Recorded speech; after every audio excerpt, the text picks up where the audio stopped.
Hello there, this is Pro-Life Indeed, and I wanted to talk to you today about what I think is a very important charity. It's called Save Unborn Life.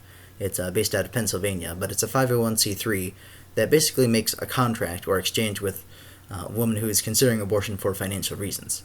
There was this woman named Laura Murriott, and she kept working at a crisis pregnancy center, and she got people coming in all the time saying, well, I don't really have the money to take care of a kid right now, so I'm considering abortion for that reason. So she eventually got up the courage to say, well, what if I made an exchange with you? If it's about money, then maybe I can provide some kind of financial assistance, to be paid out once the baby's born. And therefore, she created Save Unborn Life, which basically offers $3,000 to anyone who signed a contract and give birth to a healthy baby. If they take good care of the kid in the womb, they're paid $3,000 when the baby is born. Those $3,000 are paid for by donors, and that's something that makes me think there's actually a very large cause for optimism here. This is something that we can actually all substantially contribute to. We can all make a difference in this with just movement of dollars. And the pro-life movement has always been about trying to change culture and trying to change the law, but it might be partly an economic thing. Like, if we can save lives with just dollars, then I think perhaps we should. We need to consider that what we can do as individuals might be more significant than what we can do with the government, considering there's so many people fighting for control of the government. How are we possibly going to get full control of that? It's a very difficult task, and a more robust approach might just be making contracts, exchanges with women who are considering abortion. Considering that finance is such a big part of it, and $3,000 to women who have low incomes, that's actually a very substantial difference to them. That might be several months of income for some women. So that's something that can make a big difference to young mothers who are not really sure what they're going to be doing to take care of a child.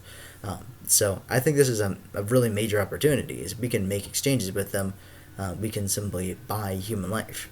And it's a shame that human life is for sale, but the reality of the situation is that if we want to save lives, we need to talk to people who are in a position to preserve life and who could also take that life away. So it's an unfortunate situation that abortion is legal in the first place, but considering that it is, we need to consider how do we actually go and save lives. And I think making an exchange with women who are considering abortion for financial reasons, I think making an exchange is just the best way to do it, really.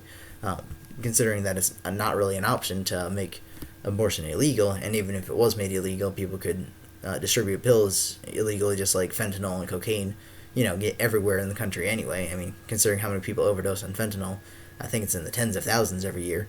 It seems a bit unlikely that abortion pills could be successfully restricted, considering it just doesn't seem like any of the federal agencies that restrict drugs, it doesn't really seem like they ever succeed at their goal.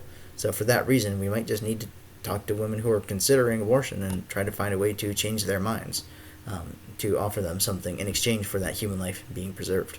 So I think this is a really important charity, and it's something that we have a pretty robust approach here. You can never be sure if trying to change the law is going to work. You can never be sure if trying to go and change hearts and minds is going to work. I mean, you can try, of course, and you should probably, but we need to consider, like, we know this works. We know you can make exchanges with women who are considering abortion, and there are children alive today who otherwise would not be alive. They never would have drawn their first breath if not for Save Unborn Life. And I think that's something really powerful that we need to think about and consider.